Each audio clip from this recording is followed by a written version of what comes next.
В музее Мамонта в этом году исполнилось со дня основания 30 лет. Это один из специализированных, единственных музеев, которые посвящены Мамонту и его окружению. В 2001 году, в период строительства этого музея, будучи работая в музее Ярославского, мы принимали очень активное участие вдвоем с моим заведующим Александром Кимовичем Антоновым.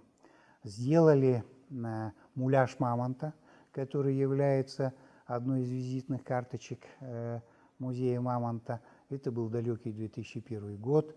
Мы волосы сымитировали его с конских хвостов и гриф. На изготовление его ушло порядка 450 хвостов лошади. Сделали также обнажение реки. И это наш вклад в становление этого музея. В моем понимании на территории Якутии существует вообще 5 брендов. Первый – это прежде всего холод. Второе – это алмазы. Третье – это ленские столбы. На 4-м месте стоит олень, символ всех северов. И на 5-м месте стоит мамонт. Эти бренды они сохранятся, я думаю, что еще через 100 лет, потому что невозможно на пустом месте придумать какой-то новый бренд.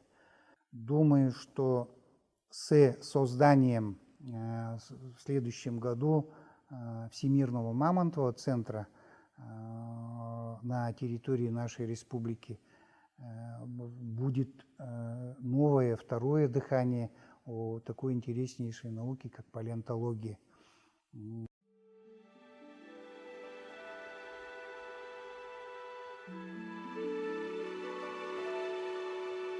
вокруг якутской науки будет саккумулированы действительно пул ученых, пул лабораторий, которые занимаются исследованием мамонтовой фауны во всем мире.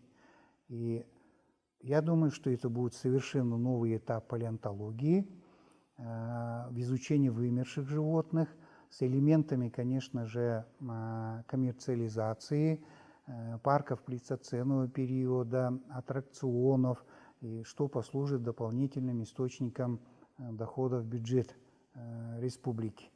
В то же время мы понимаем, что научная составляющая этого Всемирного центра мамонта, она должна быть на первом месте.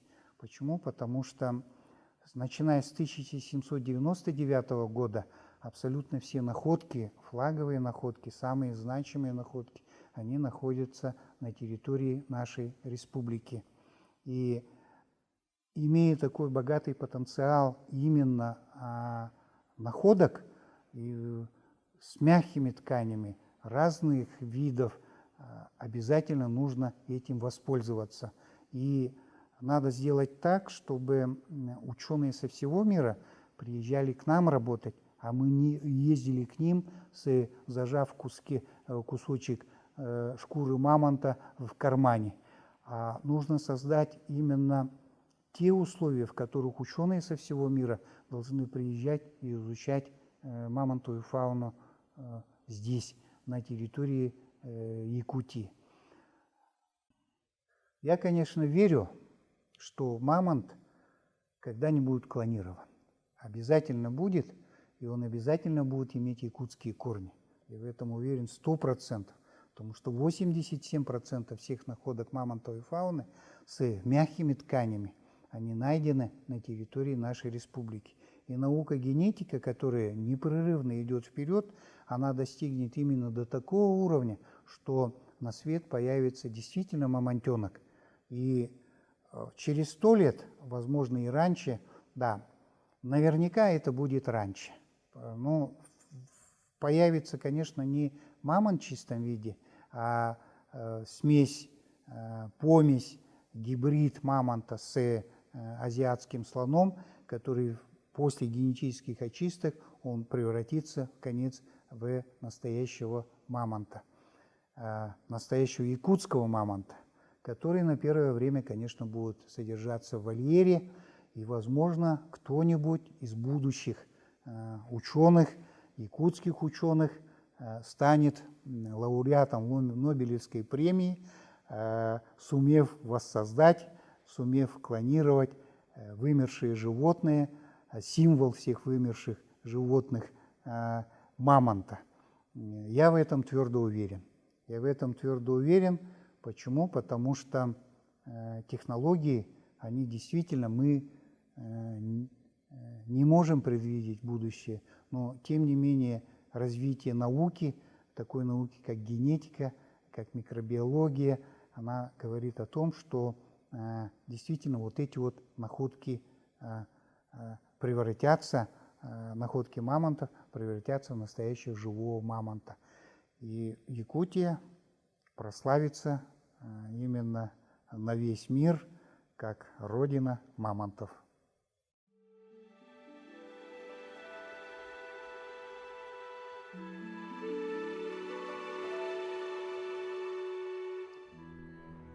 Начало моей трудовой жизни совпало именно с развитием музейного дела республики. Это были 80-е годы, конец 80-х годов. Меня пригласили в отдел природы музея мамонта, и мне действительно посчастливилось проработать с известнейшими краеведами того периода.